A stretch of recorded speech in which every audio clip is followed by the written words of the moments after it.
Lanjut kita ke dekal. Ini dekal gua buat di daerah pistonnya 72, stroke juga naik dari BRT ya.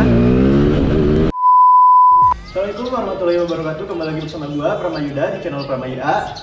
Akhirnya motor yang gua bangun sepenuh hati ini akhirnya jadi tuh ya, CRF. Sebenarnya lebih tepatnya CRF rakitan ya. Pura-pura jadi CRF pokoknya. Akhirnya jadi. Ya banyak yang minta, bang review bang sepil ini itu, sepil stikernya, sepil banyak ya pokoknya di TikTok. Nah jadi gua mau review tuntas ya, meskipun motor ini belum 100% jadi, baru 80% jadi ya. Nah juga masih banyak nih baut-baut yang karatan, yang baut bangunan juga ada di motor ini. Jadi ya kita langsung bahas aja ya.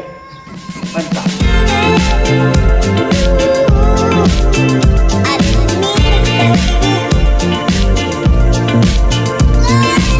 Ya pokoknya pantengin terus ya cuy videonya, jangan di skip. Selain kita nge-review, kita akan bahas kelebihan dan kekurangan motor rakitan ya. Kita sambil test ride nanti di akhir. Nah kita mulai reviewnya dari yang kelihatan dulu ya, yang paling terekspos, yaitu si bodinya, body sama si rangkanya.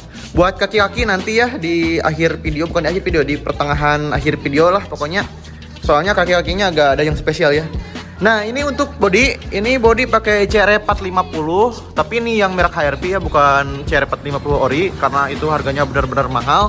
Nah buat si rangkanya, ini rangkanya buat di daerah Wonosobo ya. Untuk nama bengkelnya gua garis sebutin di video karena bukan endorse, bukan apa-apa ya, bukan sponsor juga. Beli real gitu ya. Ya kalau kalian mau tahu nama bengkelnya di mana, udah gue sebutin di kolom komentar TikTok ya pokoknya. Cek aja di TikTok gua di video pas pembangunan motor ini ya. Pas ngerakitan motor ini ada di kolom komentar, di sana ada yang nanyain bengkel di mana. Gua udah bahas di sana ya. Lanjut kita ke dekal. Ini dekal gua buat di daerah Ciamis ya, tepatnya di AJR Design.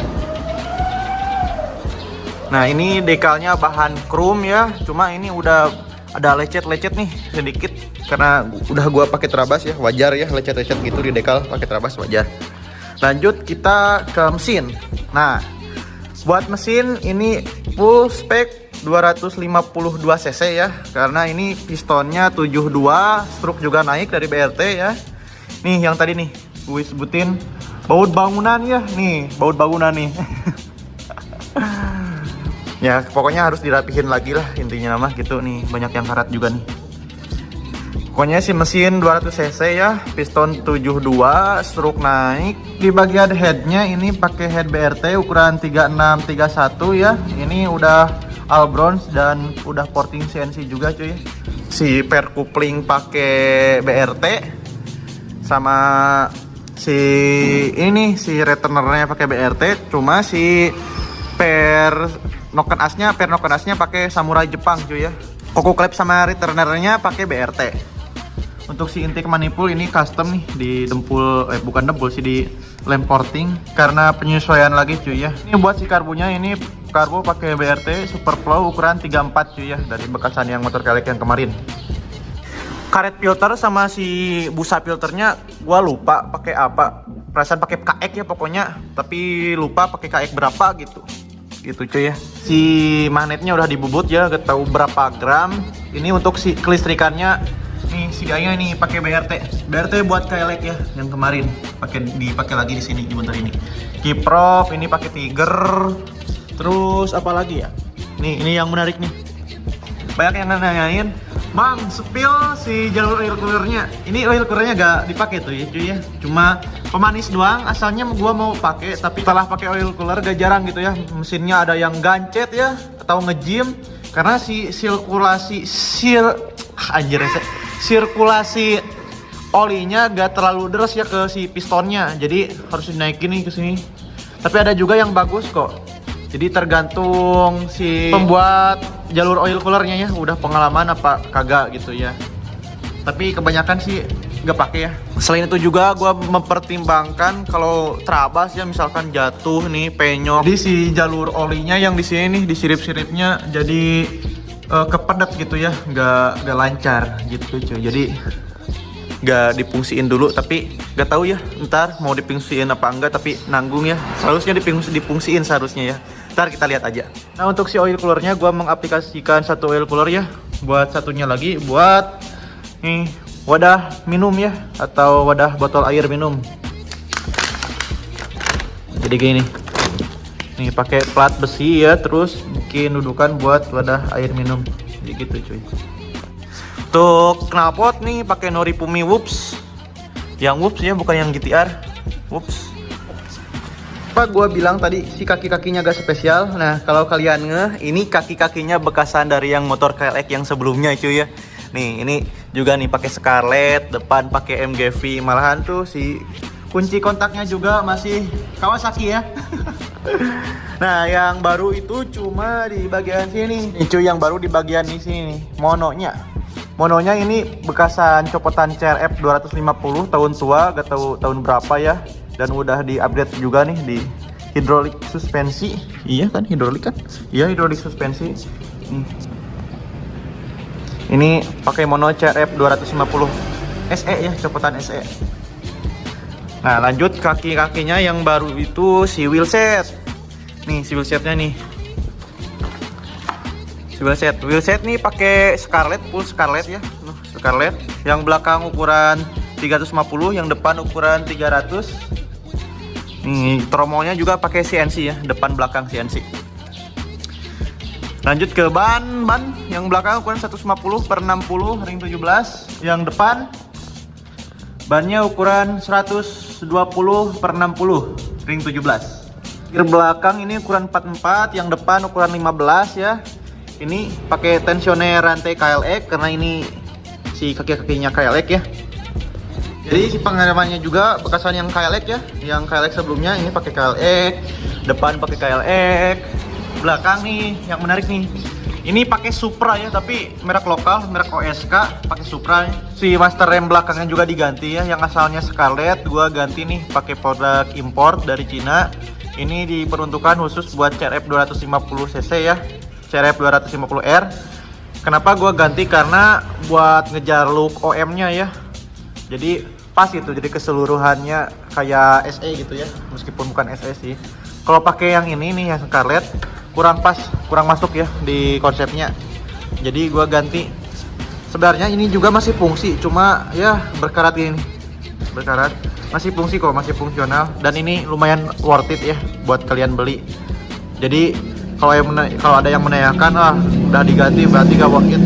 Sebenarnya sih worth it aja, cuma udah pada karat gini nih. Jadi gua ganti dengan yang Cina. Gitu cuy ya. Nah, untuk di bagian pijakan rem ini custom ya. Ini custom cuy, model-model kayak Yejet gitu ya. Untuk di bagian ininya, ini dari CRF cuy ya. Ini dari CRF. Pasti ini namanya full step. Nah, full stepnya ini dari CRF cuy ya.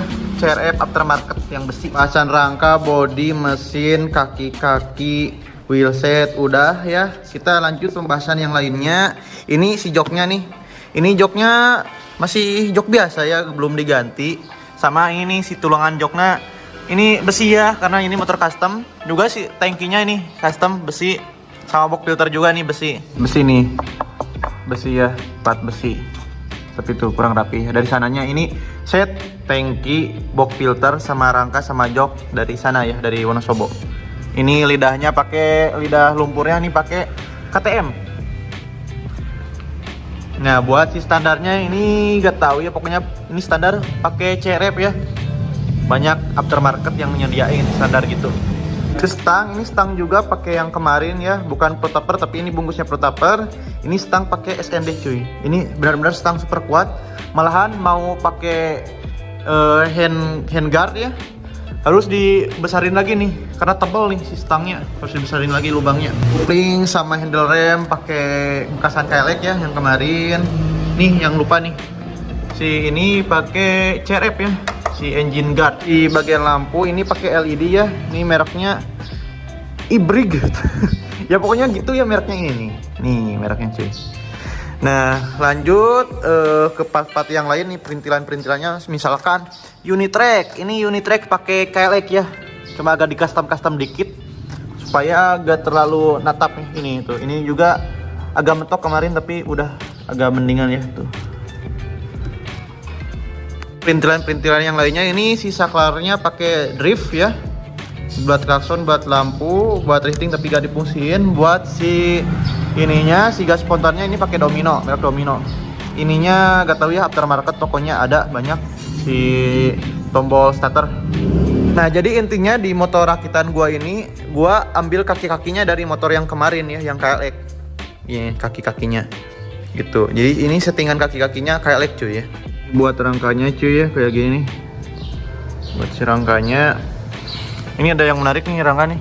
Kemarin pas di pembuatan rangka, gua udah bilangin bang, jangan lupa buatin si dudukan bracket. Udah ingatin berapa kali, tapi dianya malah lupa ya. Nah ini dibuatin lagi nih di sini nih di kampung gua, dibuatin lagi si dudukan bracket. Sama ini kemarin tanknya terlalu kecil, cuma 5 liter buat kebutuhan Trabas yang agak lumayan jauh, harus simpang-simpang ke pom bensin ya. Gua males, jadi ini si tangkinya dibesarin lagi cuy. Nah, dibesarin lagi. Dulunya kemarinnya cuma segini nih, segini. Sekarang dibesarin lagi ke bawah ya, besarin lagi. Nah lanjut buat kelebihan dan kekurangannya. Mungkin dari kelebihannya kalau rangka custom ya, jadi sesuai selera kita ya yang custom motor, jadi agak lebih puas cuy. Juga nih bisa dipisah ya si subframe-nya. Sebenarnya sih motor KLX atau CRF juga bisa ya, tinggal dibuatin subframe lagi custom. Sama-sama aja ya di custom lagi kalau KLX atau CRF kalau mau dibuatin subframe. Jadi untuk maintenance atau kalau habis Trabas ya, sela-sela ini ke atas nih banyak tanah, tinggal buka aja, jungkitkan, gampang aja ya gitu. Mungkin untuk si kekurangannya rakitan kalau nggak rapi itu malahan bakalan agak lebih jelek ya, tapi kalau rapi bakal lebih bagus daripada motor pabrikan gitu. Tapi ini standar lah, nggak bagus-bagus amat sih, standar. Nah buat si berat rangkanya ini menurutku di atas KLX, di bawah CRF ya. Tapi kebanyakan komen dari TikTok kebayang beratnya katanya. Kita coba buktiin. Nah, CRF atau WR kalian bisa diangkat gitu. Pasti beratnya. Ini yes, di antara CRF dan KLX ya beratnya, tapi lebih ringan KLX sih. Asli enak buat Trabas KLX. Kita coba cek sound aja yuk.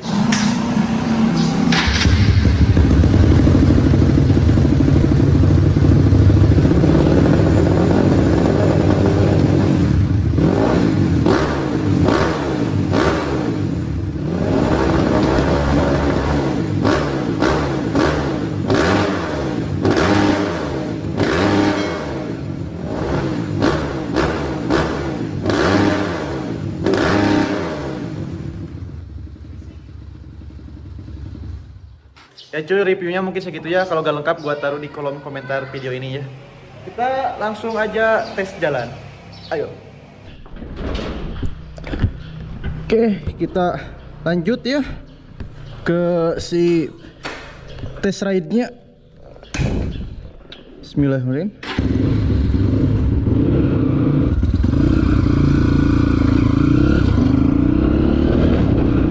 Nah, gua gak bakalan ugal-ugalannya sama motornya. Santai aja sambil bahas. Meanwhile.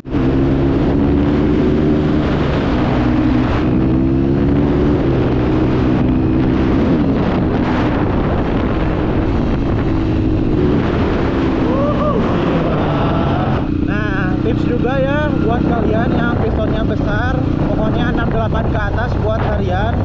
Itu si settingan gearnya pakai yang berat cuy ya. Maksudnya yang berat tuh yang buat top speed. Jadi yang belakang dikecilin, yang depan dibesarin ya. Jadi nggak perlu lah akselerasi yang gede. Yang penting si RPM mesinnya di bawah terus cuy ya, si RPM mesinnya gitu.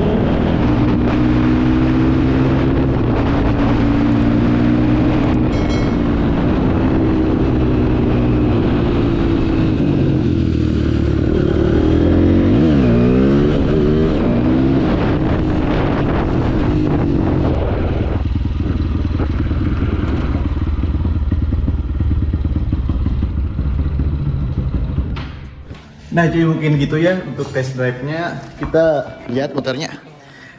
Kita jadi seakan-akan jadi orang. POP ya. Biasanya kalau gua liatin motor, nah gini ya liatin. Nah jadi gini cuy ya, untuk bagian detailnya nih. Tuh belum di pareman ya, ini can di pareman motornya euy. Ya. Nah mungkin cuy untuk PR di motor ini tinggal perintilan-perintilannya doang. Misalkan ini si handle-nya gantian ya, sama si selang rem nih ganti. Sama untuk bagian beratnya cuma di bagian si rumah kuplingnya sama si gear kuplingnya ya, karena udah agak aus cuy, jadi dengung ya. Nanti kita bakalan ganti di episode setelah yang ini, soalnya barangnya udah gue order ya. Kalian yang kepo tentang updatean motor ini bisa dilihat di platform IG atau TikTok gua ya, di sini. Di sana update-nya lebih cepat ya daripada di YouTube, karena di sana ya tinggal upload pakai template doang, nggak usah diedit-edit kayak di YouTube ya, lama. Nah cuy, mungkin sampai di sini ya untuk video reviewnya. Mohon maaf bila reviewnya kurang lengkap atau masih ada yang salah, koreksi aja di bawah. Oke cuy, jangan lupa like, comment, and subscribe. Bila ada yang tanyakan tulis aja di kolom komentar. Oke, see you and goodbye. Dadah. Beres guys.